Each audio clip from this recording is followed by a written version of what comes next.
Good afternoon, and once again, welcome to VetNet. My name is Jason Dozier, Manager of Plans and Operations here at Hire Heroes USA, and I'm joined by two of our veteran transition specialists, Danielle Bouchery and Ryan Townsend. Danielle is in our Raleigh office, and Ryan is in our Colorado Springs office. And I'm here in Alpharetta, Georgia. So we have a nationwide operation going on. We're glad you're able to join us in our various time zones. Today we'll be talking about networking, but before I turn it over to Danielle and Ryan, for those of you who have never participated in one of these classes before, VetNet is a weekly class that we do every week, 3 o'clock Eastern Standard Time via Google Hangout. And this is an ongoing partnership between ourselves here at Hire Heroes USA, the Institute for Veterans and Military Families at Syracuse University, and Google. And we've been doing these for a little over 2 years now. And so if you follow us on Google Plus or YouTube, you'll see that we have classes ranging from topics, include like today we're doing networking. We have a class on LinkedIn. We have a couple of resume writing classes, some interviewing classes, and these are very similar to the classes you'll see at our workshops, which we do all over the country as well. In fact, we have 3 workshops this week going on at 3 different military installations.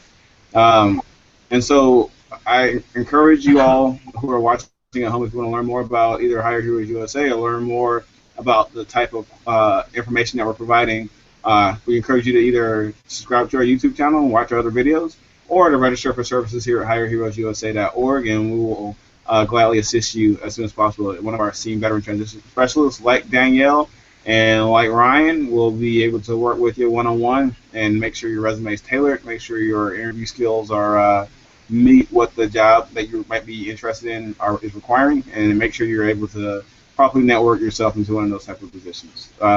So without further ado, Danielle and Ryan, go ahead and take it away. Hi. Hey guys, I'm Danielle. Ryan and I have only been here for a couple of months. This is our first VetNet. But a little bit about myself. I just graduated from East Carolina University. I got my master's in health communication. I did a nonprofit internship for a breast cancer company out here. That's how I kind of got my foot in the door with the nonprofit sector. I decided to apply for this job because I grew up in the Northern Virginia area where government and military is very prominent. I have family in the military, tons of friends, and I kind of saw the need for this kind of a job, and I saw all the good that I could do and everybody that I could help. Excuse me. You want to go ahead and introduce yourself, Ryan? Sure. My name is Ryan Townsend. Like Danielle said, I started here about 2 months ago. And I did about 7.5 years in the Air Force. I was a C-17 pilot, and it was my time to separate, but I found this job, and it's great to be able to give back to vets and the military community. All right, thanks. So we'll go ahead and get started. This VetNet, like Jason said, is going to be about networking and how to get your foot in the door and find the position that you're really most interested in. What's most important for you guys to understand is that you've been networking your whole life and you maybe didn't even realize it. Everyone you've met is a prospect, I guess, for networking. If you keep those relationships and maintain them and build them, you never know where that's going to lead. So just a little overview of what we're going to be talking about is we're going to give you a definition of what networking is. We're going to identify all the different types of networking that you can do.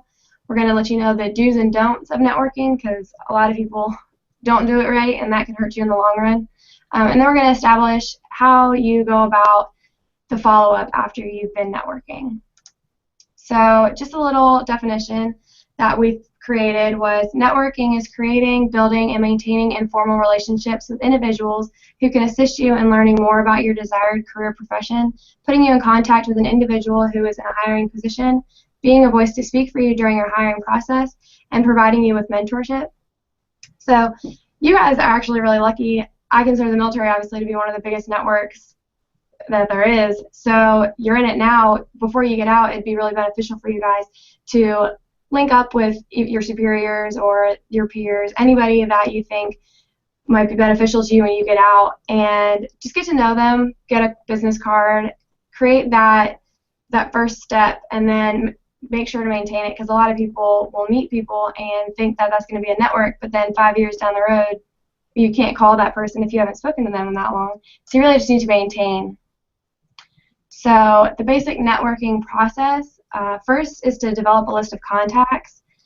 And if you want to go ahead to the networking resources, it's important to know that there are 2 different types of networking that you can do. There's formal and informal. Informal is your friends, your relatives, all the etc. and all of that. Your formal is going to be your employers, your supervisors. For me, a really big formal network I created was a professor, and I know you heard a lot of people tell you to become friends with those kind of people, and you get intimidated by it, but it's probably one of the best things that I ever did. She hooked me up with the internship that I ended up doing here in Raleigh, and it was one of the best experiences of my life, and I have her completely to credit for that. Additional networks obviously exist through membership in professional and social organizations. So if you join groups, like I know here in Raleigh we have young professional groups, or I'm part of my school's alumni association, that's obviously a huge network that you can create. And then obviously there are networking events. They're everywhere. I've been to a couple different types of networking events, and I went when I was a little younger, so I feel like I didn't get the full effect of them. But now that I know more about what they do for you, I definitely am looking forward to going to more of them. So if you guys have anything to say, Ryan? Sorry. Yeah, sure. Just one thing, and networking doesn't always have to be with someone that you know, especially like on LinkedIn or something. If you have a friend that knows someone who might be in a career field or a position that you're interested in, don't be afraid to reach out to them and say, hey, I see you're friends with so-and-so, and you work here. I'd love to learn more about it. So, building to that network doesn't always have to be people who you already know. So you got to go out and reach out, and don't be afraid to meet new people in the job hunt. Yeah, that's a really good point. So the next thing on the list of networking is to prepare for the networking opportunity. If you find a conference that you want to go to, it's extremely important to be prepared. You don't want to show up and not know anything about any of the employers that are there, because that kind of makes you look a little silly. Definitely don't ask obvious questions when you're talking to people, things that you could easily find on a Google search. Make sure to definitely ask open-ended questions, because it shows that you actually care about the response and you're not just getting a yes or no. So yeah, definitely do your research on the company. Prepare questions ahead of time for use in formal networking sessions. You don't want to go up to a person, introduce yourself, and then the conversation ends because you have nothing to ask them. So prepare a list of questions that you could maybe tailor to ask each and every person that you plan to talk to. For informal situations, I'm sure you guys have heard of the elevator speech. It's really important to just have a 30-second to 1-minute introduction of yourself, talking about your strengths, marketing yourself, and say, how you might be beneficial to their organization. It is important not to memorize this kind of a statement, though, because then it'll sound rehearsed, and you want to be able to adapt and tailor it to each person. So, a speech for somebody in one field is not going to sound the same as a speech for somebody in the other field. You got anything, Ryan? Yeah, on that first bullet point, if there's a specific position that you're interested in, make sure you research the requirements. If it requires a bachelor's degree, that could be a great segue for you. If you say, oh, what can you tell me about that job? They're like, oh, it requires 2 years of experience and a bachelor's degree. You'd be like, oh, well, that's perfect. I have a bachelor's degree in so-and-so, and I have 2 years of relevant experience doing this. So that's kind of your opportunity to wedge your qualifications and experience into knowing that you already know that position requires a bachelor's degree. Yeah, and similarly, if the position requires a master's and you only have an associate's, and walking up to somebody and being like, hey, I'm interested in this position, and they'd be like, well, what are your qualifications? And you tell them you have an associate's, that's going to make you look like you didn't do your research. Okay, so the next step is while you're networking, the biggest thing is to be ready to start the conversation. I know a lot of people have a hard time just walking up to somebody and beginning the conversation, but that's really how the first step to getting your foot in the door. If you're afraid to talk to somebody, you have no idea what you could be missing out on. So like we said, have the 1-minute commercial about yourself, have several key conversational points in mind to follow up. So don't just walk up to him and tell him your conversation. Ask a couple make sure you have the questions and stuff that you want to talk about in mind, so you don't go up there and your mind just goes blank. So yeah, asking a simple question is a great way, kind of like an icebreaker. It could even be a mundane question. But definitely make sure to avoid politics, religion, and potential hot topics. You could go up to somebody and try to bring up a conversation about something that's going on in the government right now, thinking it's a good conversation starter, but they might have a very different viewpoint of view because of it. Another good point is to work through them alone. I know a lot of people, like I said, don't like to start the conversation. They also don't like to be by themselves during these kind of conferences and networking. But it's really important to do it alone, because you might go up there with a friend and you're the one that's interested in the job, but by the end of the conversation, the employer is more interested in your friend for whatever reason than you, and you just kind of helped him maybe get the job instead of you. And always, always, always ask for the contact's business card.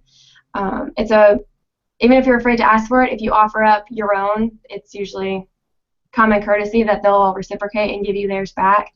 You're definitely going to want to keep track. Sometimes I'll even jot down things about a conversation that we had on the back of the card, so that when I do my follow-up, I can, like I'm going to talk about, touch on specific things that we had our conversation about, so that they maybe remember me better.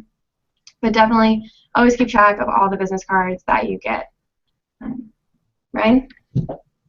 Yeah, on having the 1 minute for a lot of people in the military, it's real hard to be humble and brag about yourself. You know, we all just do our jobs, but there's a lot of extra responsibilities and tasks that you do every day. So before you go out with a targeted network opportunity, make sure you kind of think about those things and stuff that you want to bring up, especially if it's tailored to that specific position. You know, have good examples. And like Danielle said, don't be robotic about it. You want to maybe practice it with some friends, and they can tell you, oh, that sounds like maybe I don't understand one of your military acronyms, so you don't want to use that when you're trying to network and kind of brag about yourself with a potential employer. Another, I guess, technique is fake it till you make it. Even if you're the shy person out there, you can pretend to be, the Dos Equis man and super smooth and suave, and just practice being comfortable around people. And if you're separated and you don't have a job yet, think about getting some business cards made. It's very easy to say, oh, do you mind if I swap business cards with you? And then you'll have their contact information, and they'll have yours in case they want to reach out to you. Yeah, and it's really easy to get those business cards. I mean, I think you can get, a couple hundred of them for maybe $10. So it's really a good thing to have for quite a cheap cost. So then after the networking session, I know you guys have always heard after your interviews to send a thank you. It's also really important to do this after you network with the person. So I know it could be a lot. You're going to meet quite a few people at these kind of events, but it's really, really crucial that you send them those thank you notes.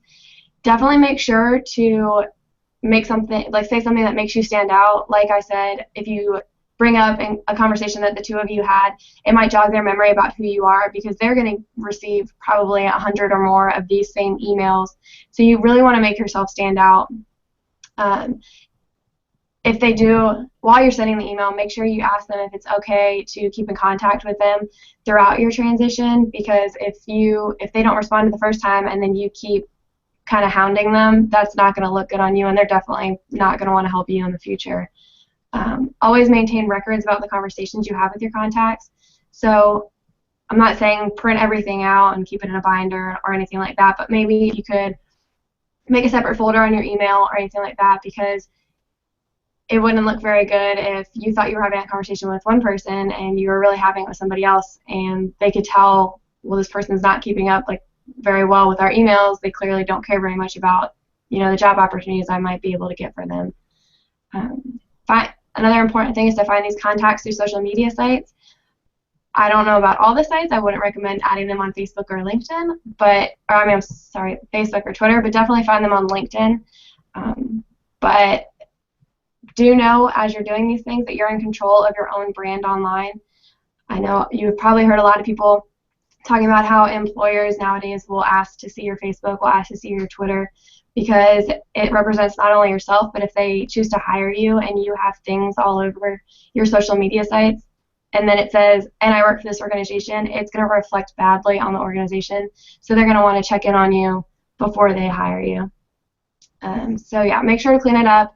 If you recently got out of college like I did, go back through and delete stuff, anything that you might think is not appropriate or you thought was appropriate but probably isn't now.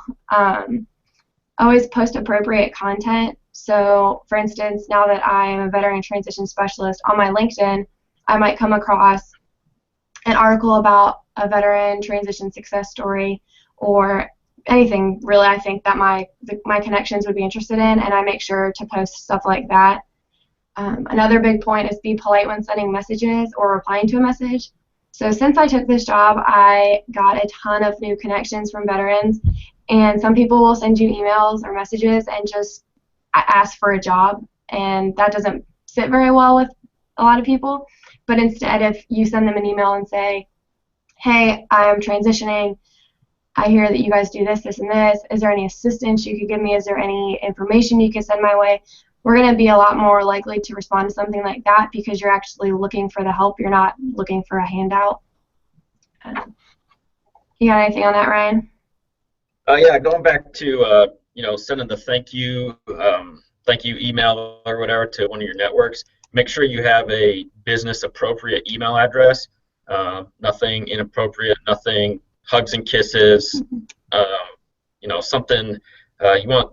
Kind of the industry standard is either first.last name at Gmail or last.first name. Something to that effect, to where when they see your email, they know that it's you and it's not unprofessional. One of my coworkers went to a kind of a hiring brief from a large company, and they said that we used to tell people that a hiring manager will spend about 10 seconds looking at your resume. Now they spend about 30 seconds, and that's because on one screen they bring up the resume, and on the other screen they bring up your social media sites. And if they see anything that could be thing that doesn't jive well with the company or with the hiring manager, then you automatically go into the bad pile. So before you actually hit the job search hard, make sure you clean up your Twitter and Facebook. Watch what kind of stuff you like if your profile is public, and on that same token, make sure that your LinkedIn profile is substantial, and you have your resume and your job history, a nice picture with a business suit, and you're smiling at the camera. LinkedIn is a very powerful tool in the networking social media. Also, just another point on LinkedIn, it's important to make sure that your LinkedIn and your resume match up. You don't want to send an updated version of your resume and then they pull up your LinkedIn and it has the job that you had 3 years ago. So just make sure that you keep up with it. You don't necessarily have to tailor your LinkedIn every single time you apply to a job, but just make sure it has the same general information, the same job history, the same education history, things like that. Okay, so we'll move on to the do's and don'ts of networking. Do ask for advice and suggestions. Do ask questions regarding your target companies. Do know your resume, your skills, and your experience. That's a big one to me because I've heard stories about, you walk up to somebody and you're talking and they have your resume in front of them and they ask you, oh, I see here that you did this or this. Can you tell me more about that? And you just draw a blank and you don't remember what you put, or it's maybe an older resume than you thought, or just make sure you know everything that you have on your resume so you don't look caught off guard, because that makes you look really unprofessional. Do ask for referrals. This is important, but you can't really do it at the beginning. You don't want to do it right when you first meet somebody. You talk to them for 5 minutes and then you say, hey, could you write me a recommendation?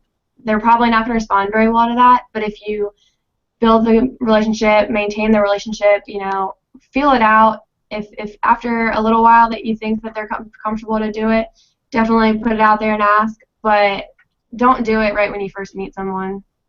And do ask a preferred method of communication.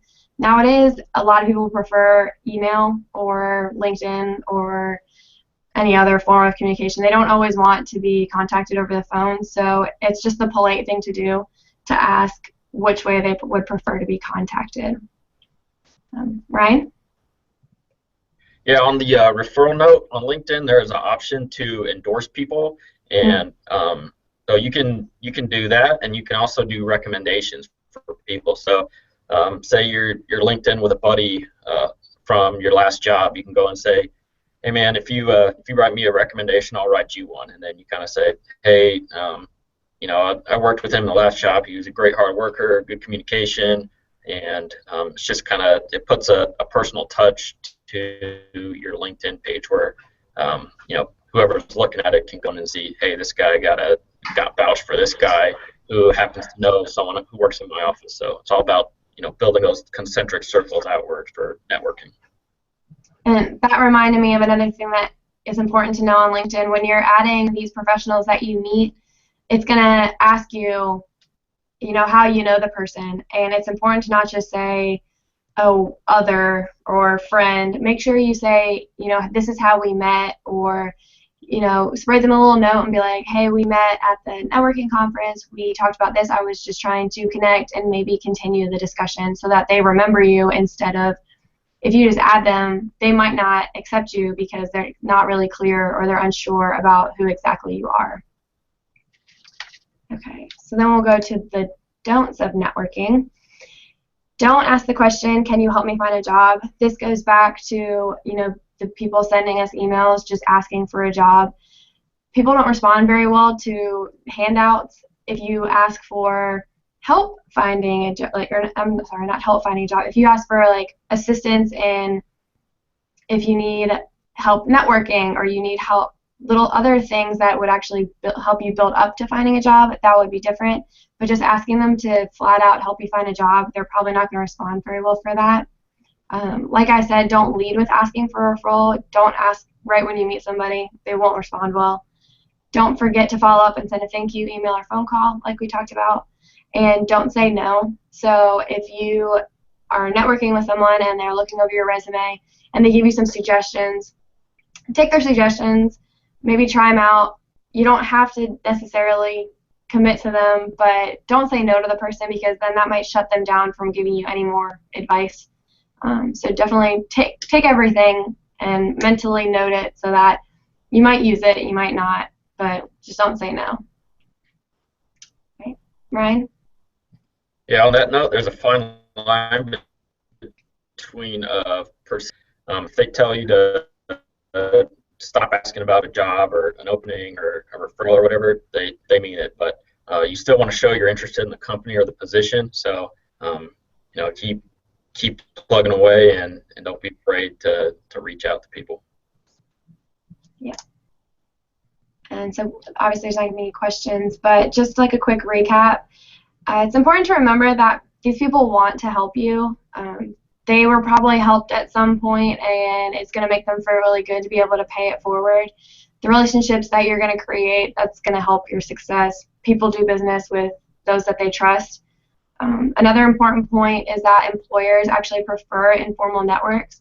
You know, if they post a job opportunity on a website, they're going to get bombarded with emails, hundreds of resumes.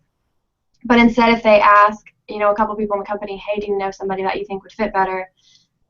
It's going to cut down the competition, and so it's just, you might know that person, and then when you get in there for the interview, the employer says, well, this person has all these good recommendations from so-and-so in the company, and that's going to put you higher on the top of their list. And so obviously I know with networking, a lot of people here, it's not about what you know, but who you know.